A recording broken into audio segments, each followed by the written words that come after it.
Now joined from the White House by Sarah Huckabee Sanders, spokesperson for the president. Sarah, thank you for joining us this morning. So we now know that the FBI director has told the Justice Department that President Trump's explosive claims are inaccurate. Does President Trump accept the FBI director's denial? You know, I don't think he does, George. I think he firmly believes that this is a storyline that has been reported pretty widely by quite a few outlets. The wiretapping has been discussed in the New York Times, BBC, Fox News, and we believe that it should be looked at by the House Intelligence Committee. I have got to stop you right there. Every single article you just mentioned does not back up the president's claim that President Obama had him wiretapped. Not a single one of those articles backs that up. So what is the president's evidence?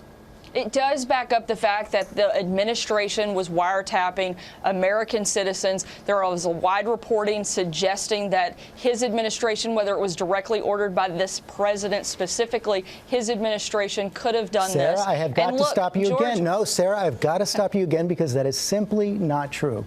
All the articles you just mentioned, not one of them says that President Trump ordered a wiretap. One of them based on President Obama. One of them based on anonymous sources says there might have been a court-ordered FISA wiretap.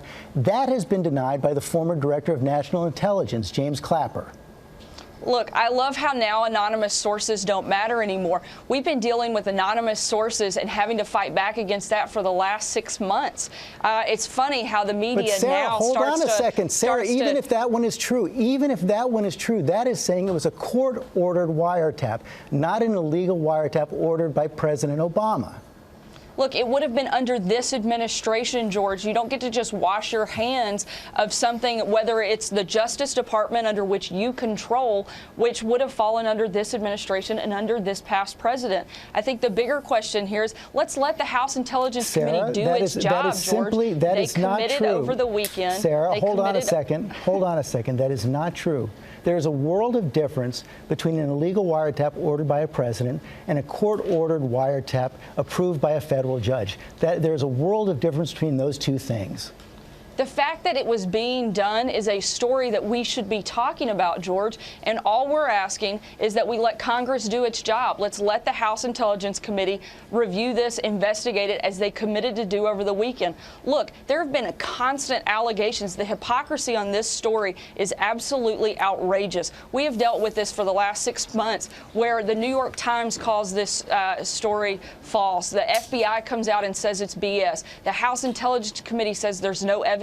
Yet the people in the media continue to report a false narrative that there are connections between the Trump campaign and the Russians when there simply aren't. All we're asking is the same fair deal here, that the House Intelligence Committee is given the opportunity to investigate, review this, and see if there's anything there, Sarah, which we believe there is. It is not a fact that this has been done. You do not know that it is a fact that this has been done, and that has been denied by President Obama, by the former director of national intelligence, and now we know it as well by the FBI director. They are all saying it did not happen. So is the president calling all three of those individuals liars?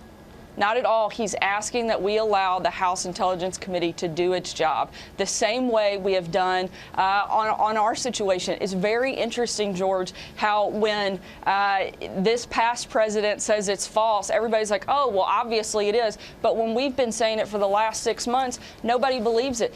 Frankly, George, I think if the president walked across the Potomac, the media would report that he can't swim. This is a constant battle that we're having to fight. All we're asking is that this double standard be washed away and that we allow the congressional committee to do their job. Sarah, the president made these allegations 48 hours ago. Has he called the FBI director since he made those allegations and asked if they were true? I don't know that he has talked directly with the FBI director, but I do believe that, again, we go back to we've put out a statement asking that we allow Congress to do its job and investigate and do a full review of this process. The president administers the Justice Department. The president administers the intelligence agencies. He can find out for himself. He can ask his FBI director if this is true. He can ask his Justice Department if this is true. He can ask the director of national intelligence if this is true. Has he done that?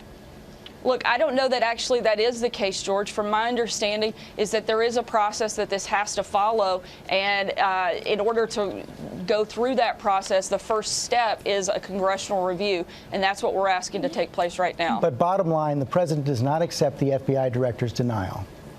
I don't know that he has gotten a firm denial from the FBI.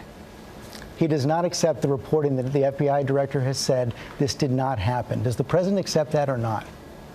The president wants the truth to come out to the American people, and he is asking that it be done through the House Intelligence Committee and that be the process that we go through.